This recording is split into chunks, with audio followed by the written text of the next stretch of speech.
This is Curtis Lewa of AM 970 The Answer. But really, I could be the host, like in days of old Burt Sugar of Ring Magazine, of the classic fights of our century. Because the New York Post, #1 tabloid in the world, had all the hype on its front cover.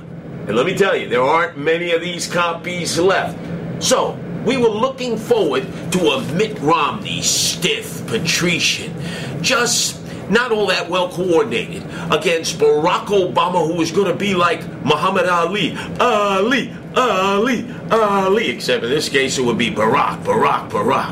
But oh, that night in Denver was so surprising, because all of a sudden we were introduced to the fighting Mitt Romney, who looked like he had been drinking tall boys of Red Bull in preparation for this debate.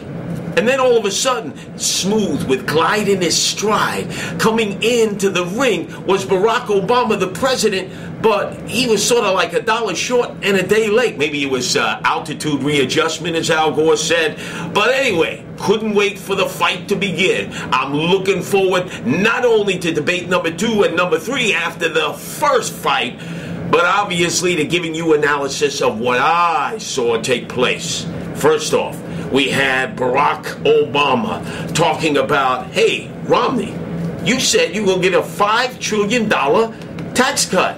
And in fact, it would benefit the rich. And you kept hitting him over and over with your left, with jabs. And then Mitt Romney spun out of that, hit you with a right cross unexpectedly, but then all of a sudden he circled around with a left, and you didn't even think that he could throw a left at that point. And he said, what are you talking about? It's a tax cut for everyone. And then all of a sudden, stunned.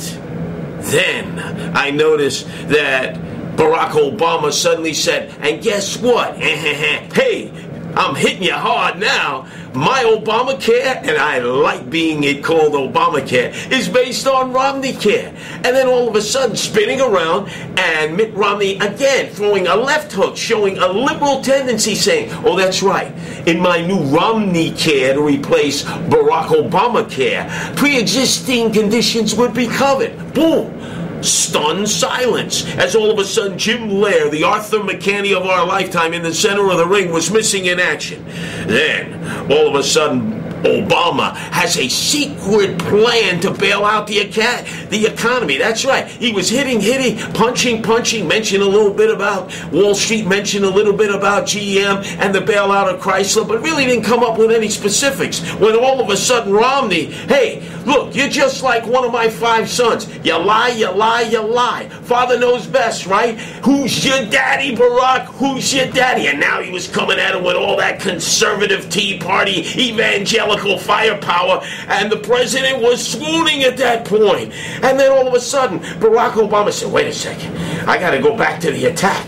As all of a sudden they were holding in the middle of the ring, clinching. We agree on Social Security. We agree on Medicare. We're not going to change it. But you're George W. Bush. Bam, and figured, hey, I'll knock him out. Attach him to Bush-owned economics. Bam. And then all of a sudden, the haymaker, as Romney faked with his left and then ever came with the right, boom, and said, I'm knocking out Big Bird. You, Jim Lair, you can go collect Social Security for PBS, but boom, it is Big Bird down for the count.